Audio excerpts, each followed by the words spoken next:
Hello and welcome to another episode of the Hotspur Huddle, where we're actually live this week because last week I hit the live button, thought we were live, and we actually weren't. So apologies for that. But we are here tonight and we've got an awful lot to dissect. So first of all, Wes, it's great to have you back on as always. How are you? Yeah, all good, thank you. And like you say, it's great to actually be live so people can watch as live or, rewatch the show. Obviously, it's like the second best football show behind Monday Night Football that there is.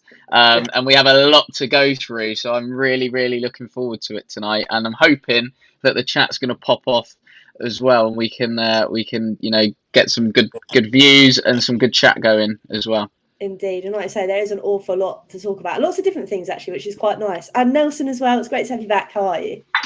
I'm good, Holly. I'm good. Good to be back. Obviously, in the words of AJ Tracy, we should have been live and direct, but that didn't happen. So, but happy to be back and ready to talk things all football. Indeed. Like I say, last week, I don't know what went on, but we're back, we're live, we're here. So, like always, this show is obviously sponsored by the amazing Kofa. So, Wes, I'll let you fire away. Yeah, so Kofa or Kickoff Football Academy Milton Keynes run lots and lots of different football sessions in the Milton Keynes area, Dele Alli and Leah Williamson country. Lots and lots of stuff happening at the moment. We've got loads of availability for one-on-ones.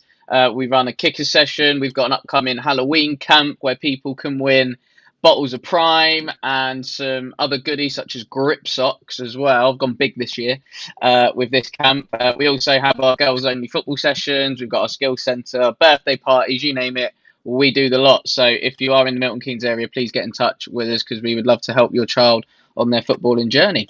Lovely stuff. So make sure you go check out Kofa. And as well, we're going to dive straight into it. And Wes, I'm actually going to start with you first because obviously there's a new man at the helm of England, and that is Tuchel. So what have you kind of made of the announcement? I'm absolutely delighted that we have Super Thomas Tuchel, a coach who is really, really flexible tactically. Tournament football does usually extremely well in. If we look at, Chelsea's run in the Champions League when they went on to win it. PSG and his time there, obviously getting them to their first Champions League final, which I think many people are forgetting. I know at Bayern it was a little bit indifferent for him. I think he just kind of came up against a team who were a little bit inspired sort of on the night. And listen, that can happen. It's football. But no, I'm really, really pleased, really excited by this. I think he's going to get a lot out of the current crop of players. And hopefully, in the words of Thomas Tuchel, put a second star on the jersey. I like it, man. It is interesting to get everybody's thoughts because Nelson, how are you kind of feeling of it as well? Were you kind of taken by surprise? Were you kind of like, oh, if someone's gonna come in, it's gonna be him? What was your kind of thoughts? I think I was quite surprised when I saw how quick the announcement was made. Not necessarily who would come in, simply because I was someone who believed that the next manager that should come in, that I think we should be open to foreign managers. And I know a lot of people have been saying that, we had the likes of Eddie Howe, who's obviously at Newcastle, or Graham Potter. These names kind of popped up and you kind of thought that they were going to go down the English route. But I'm actually on the same level as Wes. I'm really delighted that we've got Thomas Tuchel coming in. I think tournament football, I think that's something that I'm really looking forward to because he has a great record with tournaments. And I think he has a good relationship and also a good understanding of, potential young players that can come in from the 23s as well. I know, especially at his time at Dortmund, he had a really impressive Dortmund side that had a lot of upcoming young talent. So I think that's something to look forward for as an England fan, especially when you're thinking, someone who's foreign coming, does he understand the culture, whatnot? But he's there to do a job, and that's to win. And he's proven that as well in his career. So I think it's a great appointment, and I'm really looking forward to what will happen for our side. We don't know if it's coming home, but hey, we'll see. No, it's nice to have someone obviously at the helm that's won things, and in the way that he has in kind of tournament-esque kind of competitions. The only one thing for me though, Wes, is obviously if I see Eric Dyer back in the England squad, what would you make of that? No, Tuchel's got more about him than that, surely. Surely. I know he bought Eric Dyer to Germany, but yeah, surely we have better centre halves than Eric Dyer. Like you look at Stones, Gay, in my opinion, Levi Colwill, as three Tomori, who can't even get in the England side. Like there's four there straight off the bat that are better than Eric Dyer. You even got Branthwaite, who I would put ahead of Eric Dyer. So he's got options. Surely he's not getting jobs in for the boys at this rate. Like, listen, Tommy Tuchel's got a job to do. His remit is appearing to be quite clear, given how short his initial contract is. 18 months, not long at all in terms of international football. So it's almost like the remit is get us the World Cup and we will go from there after that. Because I think if he does that for England, he can say, look, mission accomplished. I did my job. I can then leave with my head held high. If not, then do the FA start sounding out potentially other candidates who they did speak to, who they may have felt not ready now, but they might feel in 18 months' time are better equipped and better prepared to potentially take on the job. Definitely. I mean, Darren's put this comment up. I will quickly get to it. And I'll come to you, Nelson, about it. Obviously, towards the end of the Southgate's kind of tenure, we were kind of seeing this style of, I don't know, not that it was quite boring to watch, but with the Southgate ball, how do you kind of feel do you think he's going to come in and totally revamp it? Are we going to see, obviously, the same kind of players playing in that role? Do you think he's going to try and bring in some other people? How do you kind of see it going down? We're going to have to wait and see. I think the previous sides that Thomas Tuchel's managed, I think they've played some good football. I wouldn't say great football, but I think they've played some good football. And I think Wes is right in his tactical flexibility. I think that's going to be really important coming down, especially in the latter stages of tournament football. You need that. And I think that will set us up well. I think Wes is better place to talk about potentially how we're going to play under Tuchel. But seeing with the size that he's had and managed over, his career, I wouldn't say we'd see a repeat of Southgate ball. I think England fans can look forward to seeing some good football being played. I'm going to stay with you, Nelson, because obviously, sadly, last week, not everybody got to hear your thoughts, obviously, on a certain man that has absolutely been sacked in recent, I think it was today, wasn't it, or yesterday. So I'm going to come to you, Nelson. What was your thoughts on Jonas, obviously, getting the boot from Arsenal women? Look, the Bible says that we should rejoice, and I am rejoicing today, yesterday, and forevermore, because that made my day, if I'm being honest. Gloomy day at work, and you just get the notification that Jonas Eidevall's gone. I mean, it's a tricky one because he's had some good moments. I think one being, winning a Continental Cup with Arsenal against, especially the likes of Chelsea. And getting the likes of Emma Hayes, who I think is a brilliant manager. But then you've got, the bad side. And I think the bad is, I think a lot of Arsenal fans, especially women's fans, can point to the sale of Viv Miedema going to City. On a free transfer, the fact that the club did not offer an extension, I think for me is absolutely ridiculous and absolutely just diabolical that they didn't do that. And I think that has something to do with him as well. Obviously, he brought in Alessia Russo, who I thought was a great signing, but I just kind of got the vibe that was the sign to push out someone like a Viv Miedema.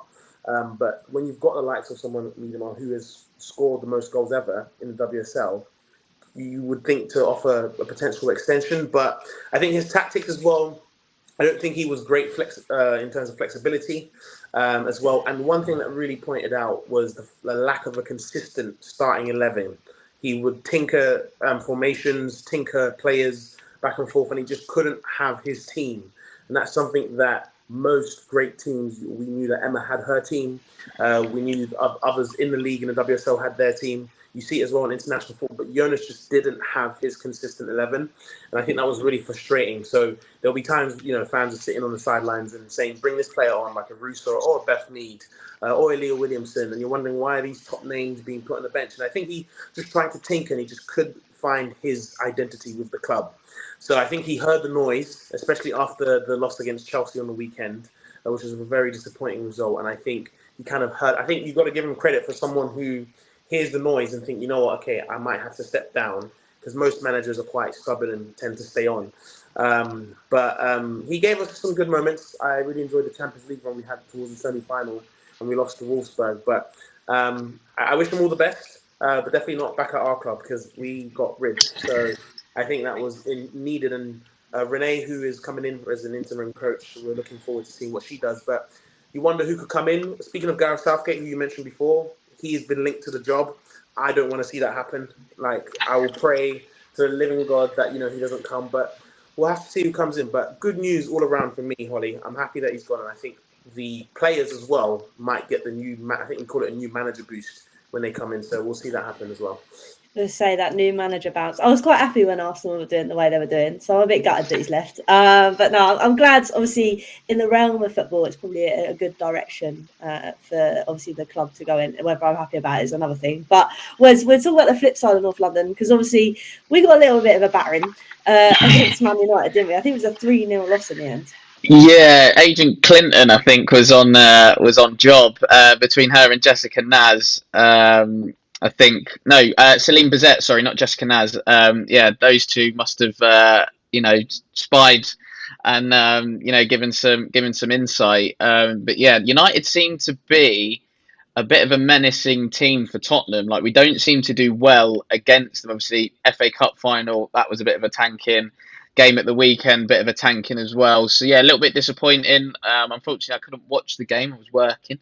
But yeah, to see that result was a little bit like, oh, blimey, right, okay. It's almost like another one against Man United. Like I say, it seems that they've got our number and got our card marked, and we can't seem to break it. And I think, even the men's sides like have these like teams. Obviously, our record against Chelsea, especially at Stamford Bridge, is horrific. Our record at Anfield is horrific. So it's almost like these bogey teams and bogey grounds.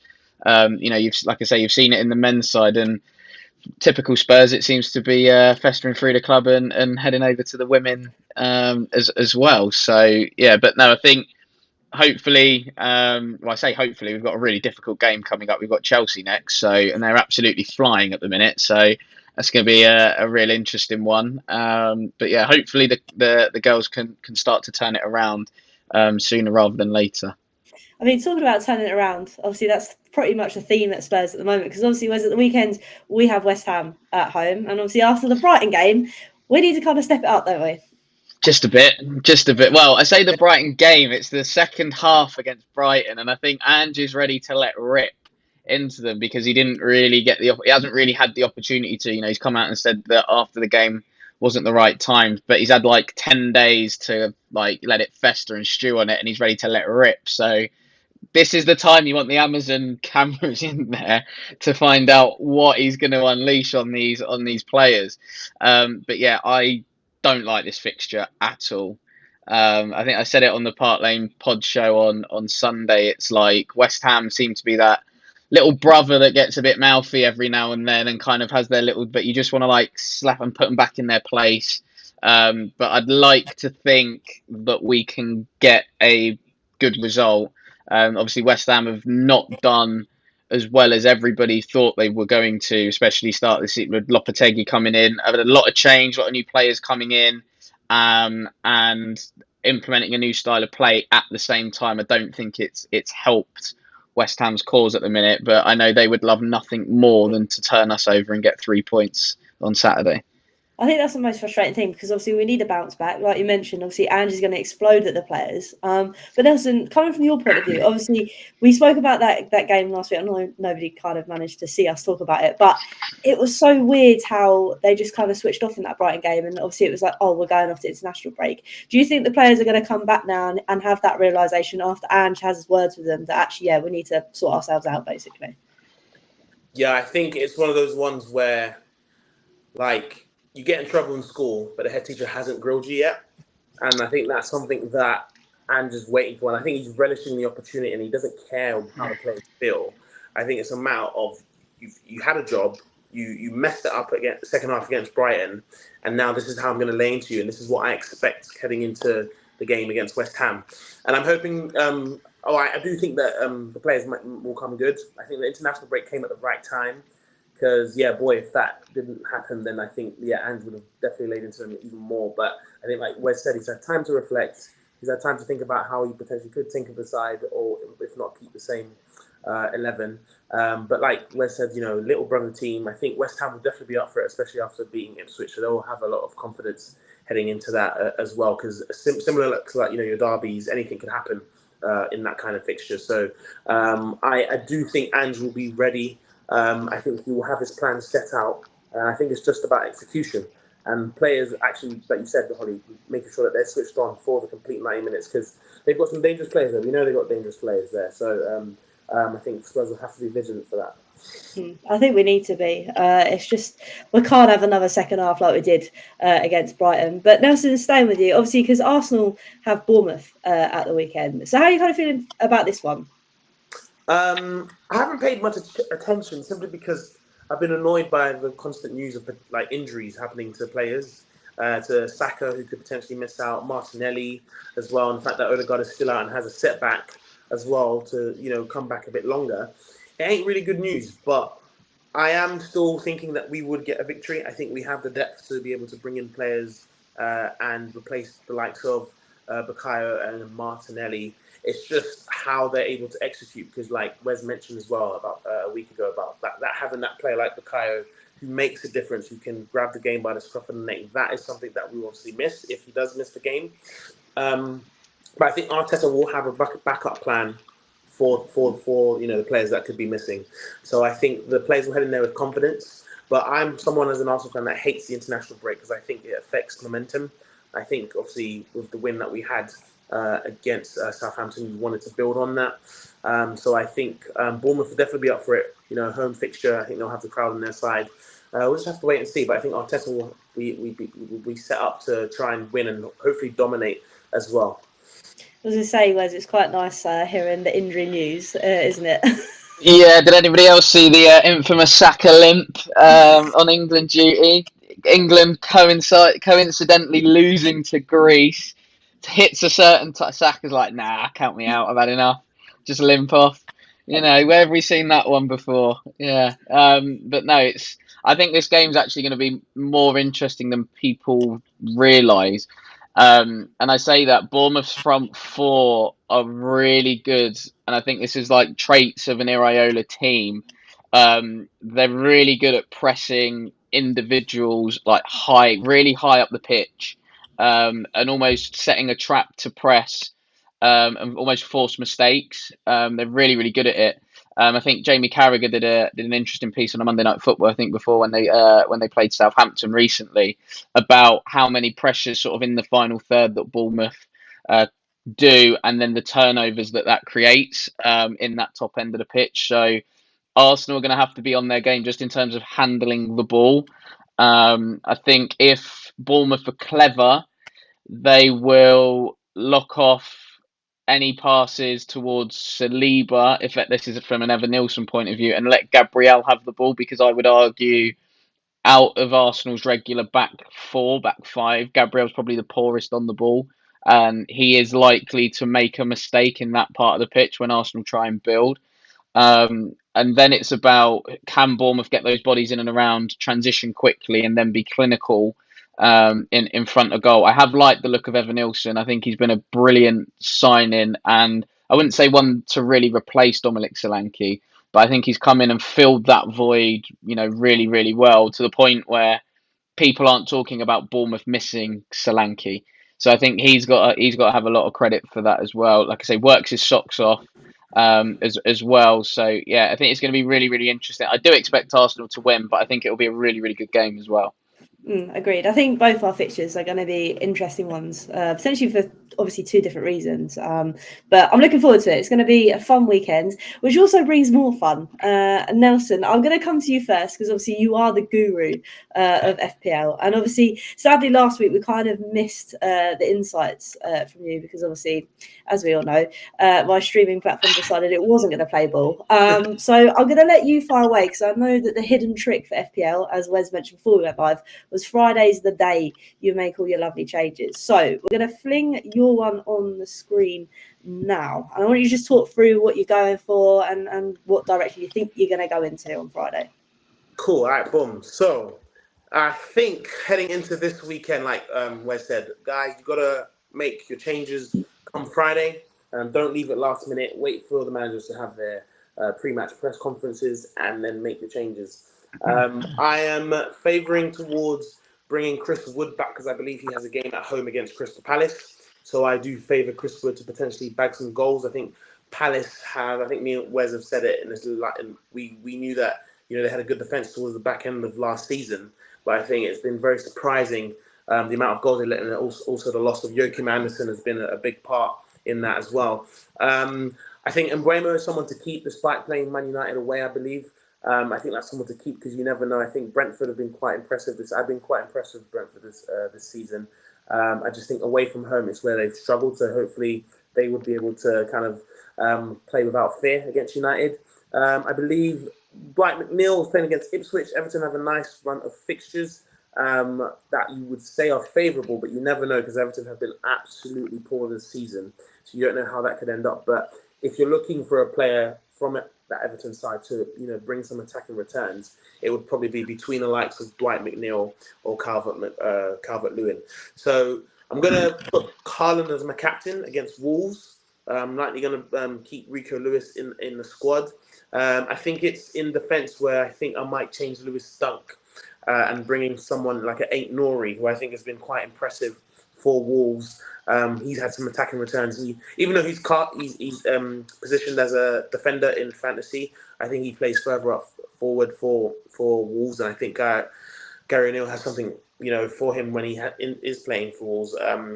But in terms of players to bring in, I haven't thought about that yet. I think James Maddison, is a sneaky one to bring in, simply because I think he's caught fire recently with either an assist or a goal, and we know he has that threat. So I think against West Ham, I think he's going to be up for it, and I think he could definitely bring something out. I think the likes of Bukayo Saka, Kai Havertz for Arsenal, bring them in as well. And also, I think I favour as well Liverpool against Chelsea at home this weekend, so you could grab any players from there as well. But that's on the top of my head, Holly. But if I have more, I might build on it towards the end. I like it. No, I mean, your insights, Nelson, are a lot more better than mine. I literally just take note of when Spurs are playing. So that's probably why I'm not so good at fantasy league. But I'm also going to bring up Wes's because, as we know, Wes is learning the ropes in this one. So, Wes, far away, what's your kind of thoughts with your one?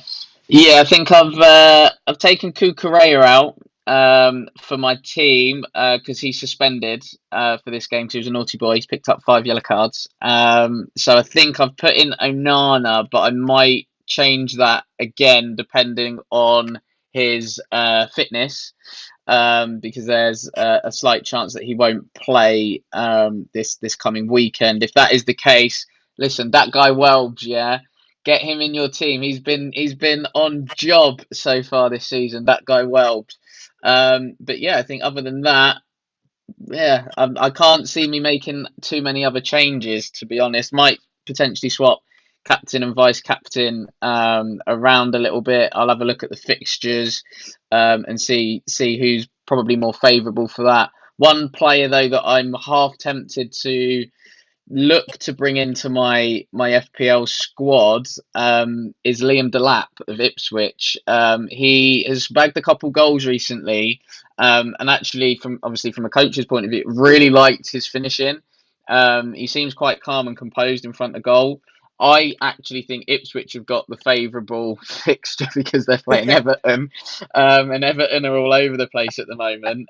So despite what Nelson said, I'm probably more leaning towards Ipswich picking up a win than Everton. Especially, I think if Ipswich can somehow grab a goal fairly early, we know what Goodison Park's like with that crowd hostility. They're gunning for near enough at anyone and everybody at the minute. The crowd, so it could become uneasy. Darren, I've just seen Darren's comment, and Darren, I'm in the bottom, but don't panic. All right, don't panic. We're sticking to the process, okay? But yeah, my almost wild card or one to watch is Liam Delap from Ipswich for any FPL players. Not that I'm some massive guru or anything. I only started playing the start of the season. I think you got more patience than me because I literally before we came on, I was like, I could change my team on Friday, but I'll probably forget. I mean, I think I need to make some changes because I didn't do too well before the international break. The change I'm kind of looking to make, I think I say this, but I feel like I'll jinx him, is do I bring Johnson in because of what he's doing and scoring wise and being him out on the play? But I'm also like, if I bring him in and then I jinx him, I'll never forgive myself. So I'm not really sure where to kind of go with it, to be honest with you. I'd pick Decky If I'm going for any Spurs player at the moment, I think his form, a little bit similar to what Nelson was saying in terms of with Madders, but I think Decky's actually backing it up. I think sometimes in games Madders goes a little bit quiet, whereas Decky's really stepped up to the plate. Sorry to cut you off there, Hollie. No, I think you're right. Because like you say, whenever we see Johnson kind of on the ball, it's because it's come through Decky doing something to either win the ball back or to play the ball on. So maybe I might nick that one and whack him in there somewhere, because I honestly need the points. It's getting a bit embarrassing, to be honest with you, especially where I don't look at my team and then I've got 3 players potentially injured. So yeah, I don't think fantasy football is my calling. But hey ho, it is what it is. It'd be interesting, like I say, to kind of dissect this next week when we've all had a new fresh game week, to see how we're all doing. And I always forget, I think next week we're going to bring up the league table so we can identify where all 3 of us are. I think me and Wes are near the bottom and Nelson's near the top, probably. And we get to see what everybody I want to see where Darren is as well in that league table. So it'll be quite interesting to do that next week. But yeah, be a lot to talk about next week as well. But I think we've covered a lot of bases tonight, considering there's been awful lot of news that obviously span round. Before we go though, Wes, because I've remembered that Jed Spence obviously got announced with a new contract today. So how do you kind of feel of that one? That's a bit strange, isn't it, to be honest? That's not going to lie. Geezer can't kick a ball for Spurs. Tell you what, let's give him a new 4-year contract. He was farmed out last year on loan twice, and we can't get rid of him. I don't particularly think Ange wants him, to be honest. But yeah, he's kind of here. Everybody's talking about his so-called redemption arc. But is it really redemption? I know he came on against United and did all right, but I genuinely think even with my lack of calves, I could have played against Man United, to be honest, and played at centre half in place of Mickey and whatever. So yeah, look, I think when Spence has come in, he's done all right, but I can't understand the logic behind it, because he very rarely plays, and I wouldn't say he's one of those like, for example, Ben Davis, right? And I know he gets a lot of stick from the fan base, but I think Ben Davis is more of a player that comes in and he kind of sets your standards, so to speak. Like, he's the one that's potentially he's on time, he does everything right. In a similar way, you would argue, maybe not as to that level, but in a similar way to James Milner has done at previous clubs. So yeah, this one's baffled me, to be honest, because he's not even in our Europa League squad. I know we've got some issues surrounding our Europa League squad at the moment, but then there's a lack of potential game time for him there. Yes, we're in the next round of the Carabao Cup, but we got City, so is he realistically going to play? Probably not. He's getting limited game time in the Prem. We don't know what we're going to get in the FA Cup. So yeah, it's just strange, because he's kind of been a player that's out. He's been doing the hokey cokey. He's been like in and out, and then like shaking it all about, to be fair. So yeah, it was just strange to see today. But listen, fair play to him and his agent, I guess.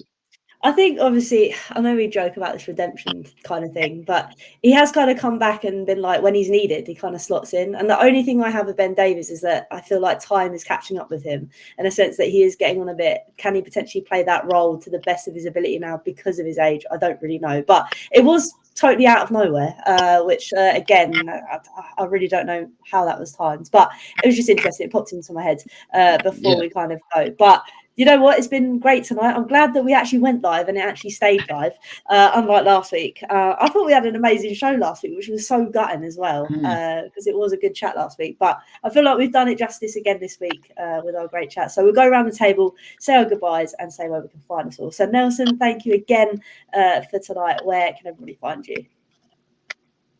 So, guys, thank you for another show. You can find me on Instagram at my name here at the bottom, so N, and then my surname, Natumba25. So that's N Natumba25 on Instagram. Business. Thank you, Nelson. And Wes, I've left you till last again because, you know, I saw your post and you were sending me images of that man again, Moussa Dembele. So I'm going to let you fire away with the best outro ever. Yeah, Twitter's at Wezo10, the unofficial Moussa Dembele fan account, as everybody knows. I think even Spurs did a comparison between him and Modric the other day, which was really interesting. I don't know which side of the fence I'd sit on, because both were just ballers. So that would be an interesting one. But yeah, Instagram's at Wezo32. I'm at the game on Saturday as well. So I don't know why I say this, Hollie, because no one ever comes in and says hello. But if anybody does, then yeah, come and feel free. I'll be in the South Stand with my dad. So yeah, come and say hello if you recognise me. And then obviously Kofa, MK for all the football coaching stuff across Milton Keynes as well. Lovely stuff. And make sure everybody go and say hello to Wes, man, and Steve-O too, because I'm sure they would love to talk to you all about Tottenham as well. But it's been great tonight. Obviously, we'll be back next Wednesday too. Obviously, Hollie Hotspurs Live is back on Monday. We have a few guests that haven't been on the channel before, so it's set to be a good one on Monday. So make sure you set your timers for that, and hopefully it will actually bloody work this week, because it's worked today, which is great. Like we always say, I'm going to do it again, Nelson. I'm really sorry. But until next time, come on, you Spurs.